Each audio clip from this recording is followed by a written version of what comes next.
Ակելը իրականացնում։ Ես ասեմ ձեզ, որ Վրաստանը ես միշտ ուսումնասիրում եմ տարբեր պետությունների տնտեսությունները, դուք գիտեք տարբեր առիթներով մամուլով խոսում եմ։ Վրաստանի տնտեսությունը գտնվում է Թուրքիա, Ադրբեջան,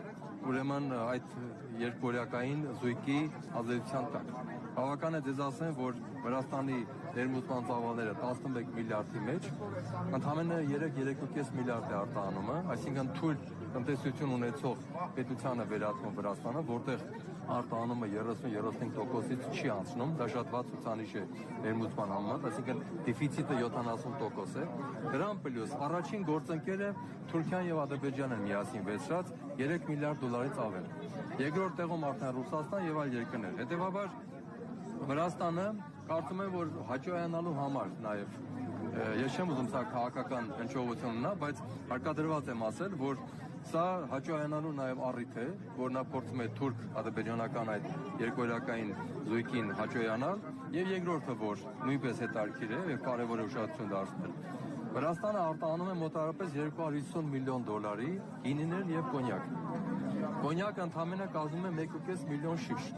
Շատ փոքր թիվ։ Հայաստանի արտահանման ծավալը կոնյակների կազմում է 20-25 միլիոն շիշ։ Այսինքն թվում է թե շատ փոքր թիվ է, բայց Վրաստանի այս գործելակերպը եւ առավել որ նա վերցնում է մեր արտահանողների փաստաթղթերը ուսումնասիրում է, նա տեսնում է կոմերցիոն գաղտնիքները, որ ռուսական ընկերությանն է վաճառվում, ինչ գնով է վաճառվում, ինչպիսի բաղադրություն ունի տվյալ կոնյակը, որը վաճառում է այդ գնով։ Եվ այդ ամբողջ ինֆորմացիան ես ենթադրում եմ, որ վաղամիսօր փոխանցելու են իրենց կոնյակագործներին եւ փորձել են այս շուկան խաթարելով գրավել այս ճանապարհը։ Սա տերոր է, տնտեսական տերոր է ուղղակի Հայաստանի կոնյակագործության համար։ Պարոն Մակարյան, այսինքն նախորդ շաբաթ այստեղ հավաքված կոնյակագործները, որոնցից հատուկ են բոլորը չէ, բայց մեկում են այդ անհանգստությունն ունեին, որ գուցե իրենց խմիչքը մինչև տեղ հասնի ադրբեջանական խմիչքը դարակաշարը։ Այո, ասեմ դες, որ Վրաստանը 4 բրենդով կոնյակներ է վաճառում, արտադրում,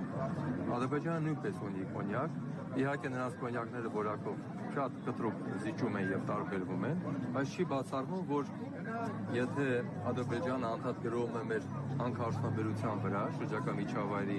պատճառաբանություններով, Վրաստանի միջոցով էլ հիմա գրովում են մեր կոնյակագործության եւ խաղողագործության վրա։ Աղամիսօր եթե այդ խաղողը չմտնի, դուք պատկերացրեք ինչպիսի դժգոհություն պետք է լինի գյուղացիների, ֆերմերների կողմից եւ նաեւ դա կարող է բերել կոնֆլիկտի կոնյակ եւ գինի վերամշակող արտադրողների եւ ֆերմերների միջեւ, քանի որ նրանք հարկադրված են ներու չմտնեն